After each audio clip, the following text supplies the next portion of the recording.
Charles Tex Watson is one of the most infamous names in the Manson family saga, yet his role is often overshadowed by that of his alleged leader, Charles Manson. It was Watson, not Manson, who delivered the fatal blows to the 7 victims of the Tate-LaBianca murders. At Cielo Drive, he was the one who shot Stephen Parent, shot and stabbed Jay Sebring, stabbed Abigail Folger and Wojciech Frykowski to death, and delivered the gruesome wounds that ended Sharon Tate's life and that of her unborn child. The following night at the LaBianca home, Watson once again led the slaughter, inflicting death with chilling efficiency. And 2 weeks later, Tex helped kill another man with several members of the Manson family. Despite Watson's central role, these horrific crimes are remembered as the Manson murders. Why is that? Is it because Manson's ideology and manipulation orchestrated the events? Or is it because society finds it easier to focus on the charismatic leader rather than confront the brutality of the soldier who carried out his commands with such precision? Raised in a small Texas town, Charles Watson was the proverbial boy next door, a high school football star, churchgoer, and model student. But beneath the surface, cracks in his wholesome image were beginning to show even before he crossed paths with Manson in Los Angeles. After falling into the counterculture of the late 1960s, Tex spiraled into heavy drug use and increasingly reckless behavior. Yet the question remains, did Manson awaken something dark within Watson, or was that darkness already there, waiting for an excuse to emerge? In this episode, we examine the life of Charles Tex Watson, the man who turned from a small-town golden boy into a cold-blooded killer. How does he reconcile his violent past with his current image as a forgiven soul?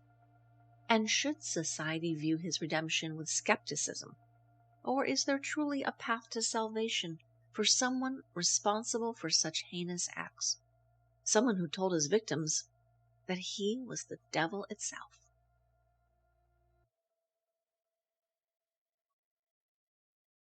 Charles Denton Watson's story begins in Farmersville, Texas, a small town where he seemed destined for a respectable life. Born in 1945, he grew up the youngest child of a modest Christian family who owned a gas station. In high school, he excelled, an honors student, athlete, newspaper editor, and future Farmers of America member. To his parents and neighbors, he was the all-American boy. But college at North Texas State marked a sharp turn. He joined a fraternity, began drinking heavily, experimenting with drugs, and chasing women.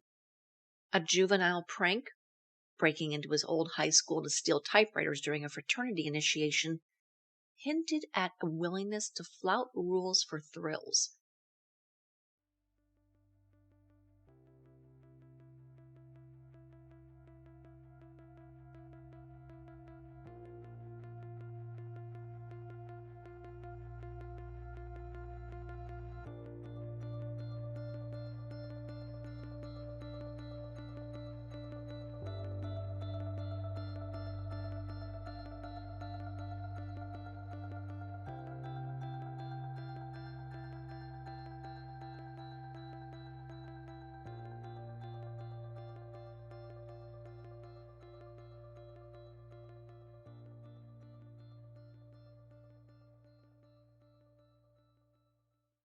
It also exposed the double life he was beginning to lead, charming on the outside, reckless beneath the surface.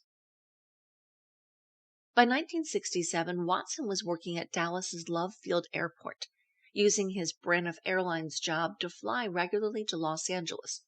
The glamour and indulgence of California fascinated him, and within a year he moved west. Rumors suggest he arrived with a suspiciously large sum of cash, perhaps from drug activity or theft. He enrolled at UCLA but never attended a single class. He dabbled in business ventures, including a wig shop, but his true focus was drugs and easy living. A knee injury from a car crash exempted him from the draft, but it also left him adrift. One day, while driving along Sunset Boulevard, he picked up Beach Boys drummer Dennis Wilson hitchhiking, a chance encounter that brought him into contact with Charles Manson and the orbit of women surrounding him. At first, Watson saw opportunity. The family and Wilson offered drugs, sex, and connections to celebrities. He became a fixture at Dennis's home and later at Spahn Ranch, where George Spahn dubbed him Tex. The women adored his tall, rangy charm, and Manson kept him close, but deliberately withheld full membership until he proved loyalty through work and submission. He was particularly adept at auto repair.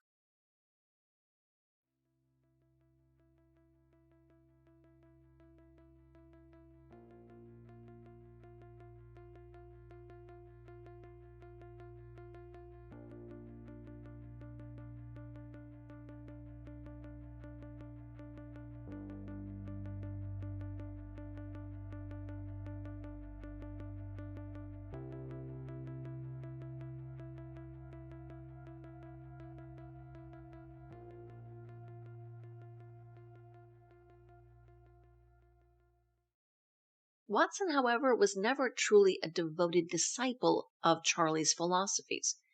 He came and went, dealt drugs on his own, and maintained relationships outside the family. Yet he was drawn back repeatedly by the sex, the drugs, and Manson's peculiar charisma. He was opportunistic, not ideological, but his opportunism kept entangling him deeper in Manson's world. By early 1969, Watson was running drug deals with his girlfriend Rosina, living a life of relative affluence off marijuana sales, and away from Manson and the family.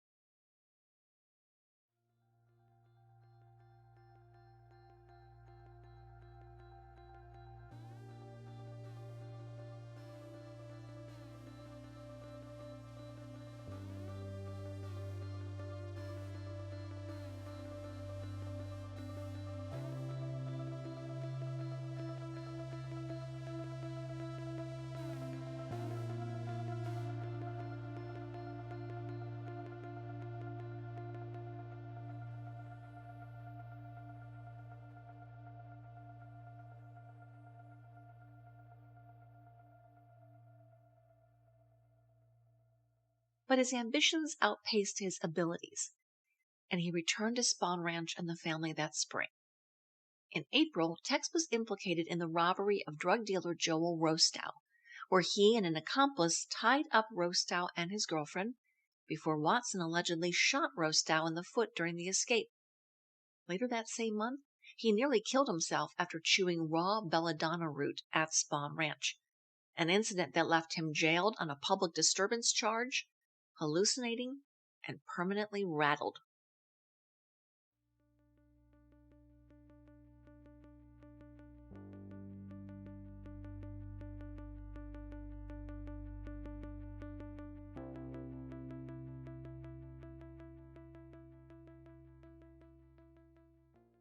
A botched scheme in July to swindle dealer Bernard Lotzapapa Crow set off a dangerous chain reaction. When Crow threatened revenge, Manson intervened and shot him. Crow survived, but Manson believed he had killed the man and was panicked about retaliation, possibly by the Black Panthers or organized crime. Tex's recklessness had triggered one of the key events that escalated toward the murders that summer. In Manson's eyes, Tex Watson owed him. Through that summer, Watson spiraled further into drugs, speed, LSD, and paranoia. Counts describe him as sometimes comatose, sometimes violent. He began to embody the family's descent, less about spiritual searching and more about desperation, drug deals, and survival schemes. He was still outside Manson's inner circle of philosophy, but his willingness to do violence made him indispensable. That willingness culminated on the night of August 8, 1969.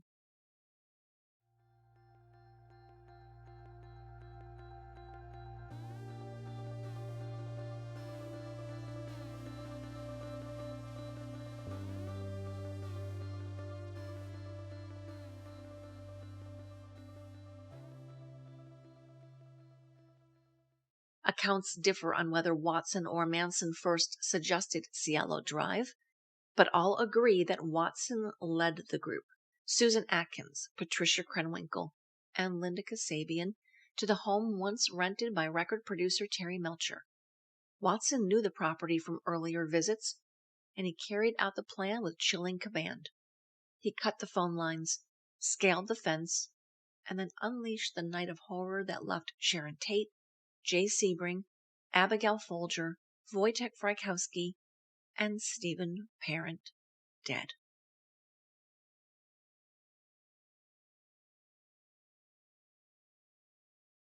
The next night, he again took the lead, this time in the killings of Lino and Rosemary LaBianca.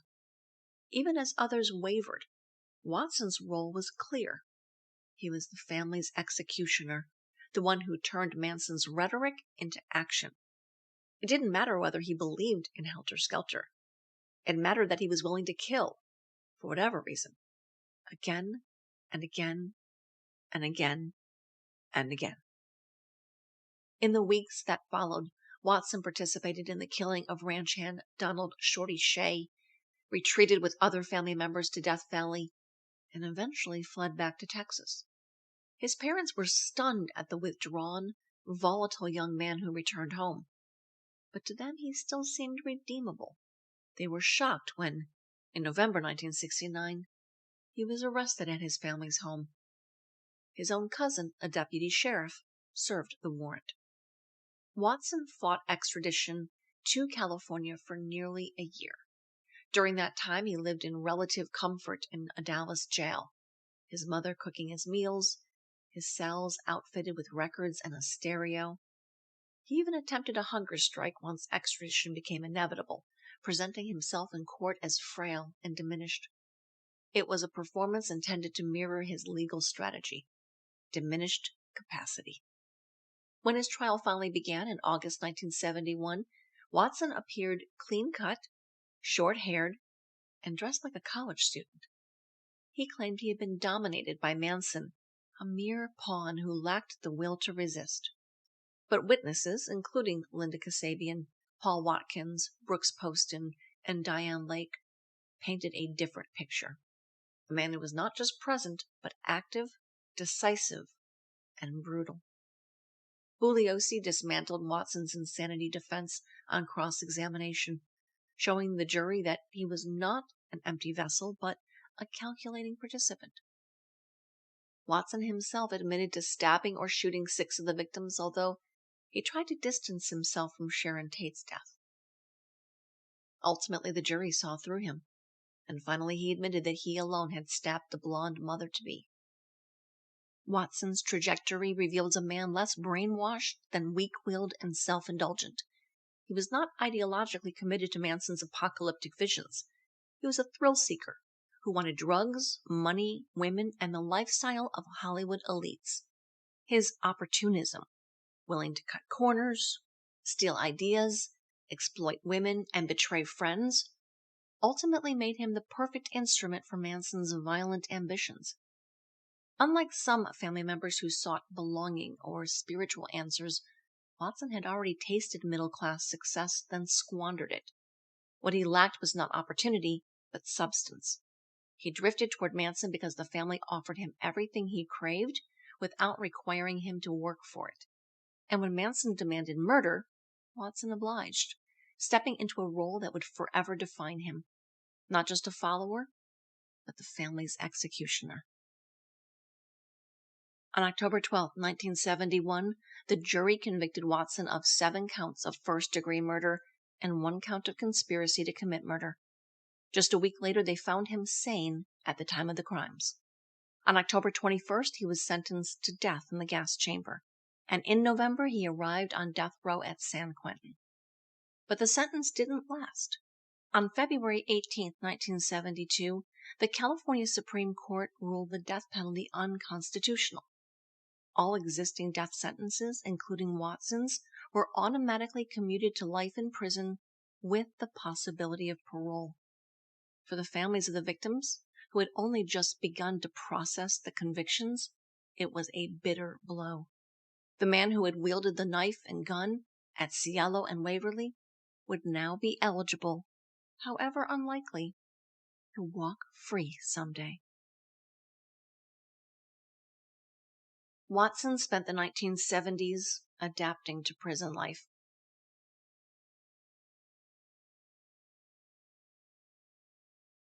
By 1975, while at the California Men's Colony in San Luis Obispo, he declared a religious conversion.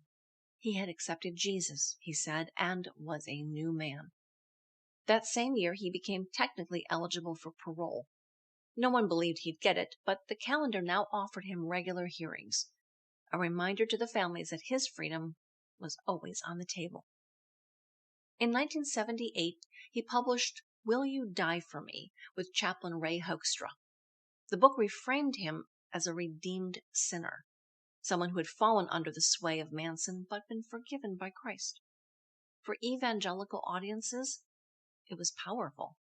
For the families of his victims, again, it was infuriating. Then, in September 1979, Watson married Kristen Jones Fage, a 20-year-old Norwegian woman living in San Luis Obispo. She had written to him after reading his book, convinced by his claims of conversion. Prison rules allowed conjugal visits at the time, and the couple later conceived 4 children together. Watson claimed he was ordained as a minister in 1981, strengthening his image as a preacher rather than a killer. But for Doris Tate, Sharon's mother, it was intolerable. Doris would go on to become one of the nation's most powerful victims' rights activists, and one of her crusades was ending conjugal visits for inmates serving life for murder. Why should Tex Watson get to be a husband and father when her daughter and unborn grandson were gone forever? Throughout the 1980s and early 90s, Watson appeared before the parole board. He confessed in part, but always with caveats. He admitted to killing the victims at Cielo Drive and Waverly, but said Manson ordered him to do it, or drugs clouded his mind, or even that Satan was responsible. He never admitted to participating in the murder of Donald Shorty Shea. Then in 1986, something almost unthinkable happened. Suzanne LaBerge, the daughter of Rosemary LaBianca, began corresponding with Watson. Like him, she said she had turned to Christ and found forgiveness. Soon, she was visiting him in prison. By 1990, she was showing up at parole hearings to support him. She told the board that she forgave him and that she believed he was truly remorseful. Doris Tate nearly exploded when she saw LaBerge walk into the hearing room. At one point, Doris confronted her so fiercely that witnesses recalled Doris yelling in the parking lot, "You are one stupid shit." The episode split the victims' families. To some, LaBerge's forgiveness was baffling.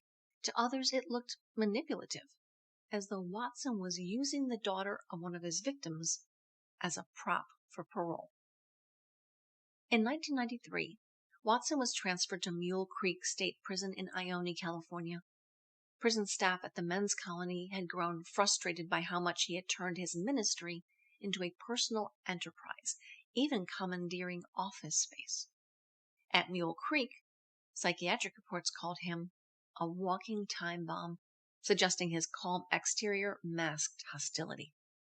Then in October 1996, California officially ended conjugal visits for life-term prisoners convicted of murder. For Watson, it closed the door on further family life. By then, he and Kristen had already had their 4 children.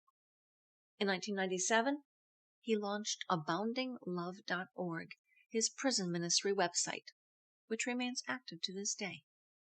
After more than 2 decades of marriage, Kristen filed for divorce in 2003. She later remarried, while Watson kept up the image of an amicable split. Their children, by then teenagers, had been kept out of the public eye. Watson published more material. Charles Watson Speaks Out in 2004, and Christianity for Fools in 2005. In 2009, he announced that he had earned BS in business management via distance learning. Yet parole boards kept denying him. In November 2011, the decision came down again. No release. Then came one of the strangest episodes in the entire saga of Tex Watson, the Tex tapes. Back in 1969 and 1970, as he prepared for trial, Watson recorded hours of conversations with his Texas attorney, Bill Boyd. Those tapes sat in Boyd's law office for decades. When Boyd died and his law firm went bankrupt in 2012, the tapes became part of a bankruptcy case in Fort Worth. Journalist Tom O'Neill, who had spent years researching the Manson case, immediately realized their significance. These recordings were the earliest, most unfiltered account of Watson describing the murders. O'Neill suspected they might include details never revealed in court, possibly even admissions of other crimes. The LAPD wanted the tapes too. They argued that the recordings might contain evidence of unsolved murders linked to the family. In 2013, a federal judge ruled that the LAPD could have them. But here's where things get murky. The LAPD publicly said the tapes contained nothing new, nothing actionable, nothing beyond what was already known. Yet behind closed doors, officials reportedly told victims' families that there was something on them that could jeopardize convictions if it came to light. O'Neill pressed them for access but was stonewalled. At one point he was told to keep quiet, that if he made noise about the tapes, he'd never hear them. Eventually the LAPD told him flatly, there's nothing there. But then the Associated Press broke the story that the LAPD had the tapes. Only then did they brief family representatives like Deborah Tate and Anthony DeMaria. In those meetings, they again insisted the tapes held nothing of consequence. Yet they admitted that Watson had minimized the women's involvement, something that, if true, could complicate parole decisions or even cast doubt on parts of the original prosecution narrative. The LAPD has never released the recordings. To this day, their contents remain secret, fueling speculation that Watson revealed more about motives, about other crimes, or about the true balance of power within the family that the public has ever been allowed to hear. In my opinion, the only thing the tapes likely reveal is how inept the LAPD was. There was no reason that a jailhouse snitch 3 months after the murders was how the Tate-LaBianca investigation teams discovered their culprits. The LAPD will never let the public hear what's on those recordings. In October 2016, Watson was denied parole again. Then just weeks later, on December 2nd, he was stabbed by another inmate at Mule Creek. He survived, but the incident reminded everyone that prison carries its own dangers, even for a man who has spent decades behind bars. The following year, 2017, he was transferred to the Richard J. Donovan Correctional Facility in San Diego County. That is where he remains today. His job? No longer an in-house pastor. He now serves in a more appropriate capacity. Watson is a maintenance worker. In October 2021, the parole board denied him for the 18th time, giving him a 5-year denial. And in May 2023, he launched the Abounding Love podcast, recycling old chapel sermons from his days at the men's colony as new audio content. Even after 50 years, some questions about Tex Watson's story remain unresolved. One of the most glaring is his role in the murder of ranch hand Donald Shorty Shea. Multiple witnesses, including Paul Watkins, reported that Watson admitting to participating alongside Bruce Davis and Steve Grogan. Grogan himself eventually led police to Shea's body, and Davis was also convicted for his part. Watson, however, was never charged. Why? The answer is complicated. By the time prosecutors built the Shorty Shea case, Watson had already been convicted of 7 murders. He was sentenced to life in prison, and the system may have calculated that another conviction wouldn't change his punishment. But the omission also allowed Watson to continue sidestepping full responsibility. At parole hearings, he could say he admitted to everything he was guilty of, while quietly omitting Shea's murder. It was a legal convenience that became a moral dodge. There's also the matter of Watson's ambitions. For decades, he talked about wanting to preach, to move back to Texas someday, even to become a televangelist. His website presents him as a man with a mission, and for years he effectively ran a prison ministry empire, sometimes even assigning fellow inmates to work as his assistants. Critics argue he gamed the system, commandeering resources that should never have been available to someone serving life for mass murder. Plus, he and his wife also defrauded the state of California, underreporting his prison ministry donations so that she could collect food stamp benefits for their children. So has Tex Watson ever told the full truth and therefore deserved redemption? His testimony is riddled with excuses, drugs, Manson's influence, Satan himself. But what if the truth is simpler? What if Charles Watson wanted to kill, enjoyed the power, and found in the family the perfect opportunity? As of 2025, Charles Tex Watson is still incarcerated, serving his life sentence at Richard J. Donovan Correctional Facility in San Diego County. His CDCR number is B37999. His next parole eligibility is set for October 2026. Charles Tex Watson's story is as disturbing as it is enigmatic. He was not just a follower, but the lethal force behind the Manson family's most notorious crimes. While Charles Manson wielded the ideology and manipulation that guided the family's actions, it was Tex who turned words into bloodshed. His transformation from a clean-cut college kid to a remorseless killer raises questions not just about his character, but about the vulnerabilities and moral failings that can lead someone to such a dark place. Today, Tex Watson portrays himself as a devout Christian, claiming redemption and dedicating his life to ministry work behind bars. But his redemption story is complicated by his refusal to fully admit his role in the murder of Shorty Shea, a ranch hand killed by the family shortly after the Tate-LaBianca murders. Watson's selective repentance raises unsettling questions about the sincerity of his self-proclaimed spiritual transformation.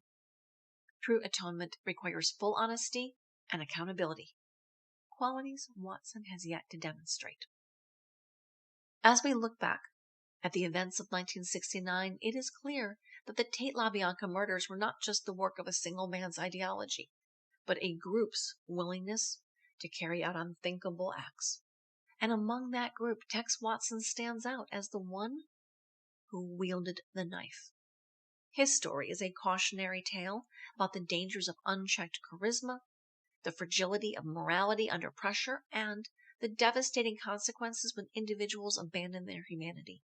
It challenges us to question how much responsibility lies with the leader versus the followers, and whether redemption is ever truly possible for someone who once embodied such unmitigated evil.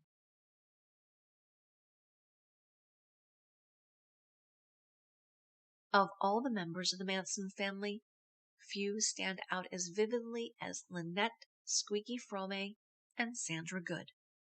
Together they represent unwavering devotion, not just to Charles Manson, but to his ideologies and to each other.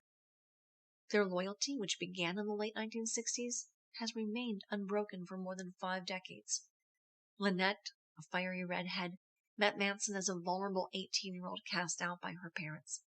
Sandra came from a wealthy, privileged background, yet sought meaning far outside her upper-class upbringing. These 2 women, so different in origin yet so alike in spirit, became inseparable, bound by their belief in Manson's vision of ecological harmony and societal upheaval. How did 2 women, faced with the horrors of what they were a part of, remain so steadfast in their belief in Manson? What kept their bond unbroken when so many others abandoned the cause? And how does their story shed light on the power of ideology to entwine individuals in ways that define reason, morality, and even the passing of time?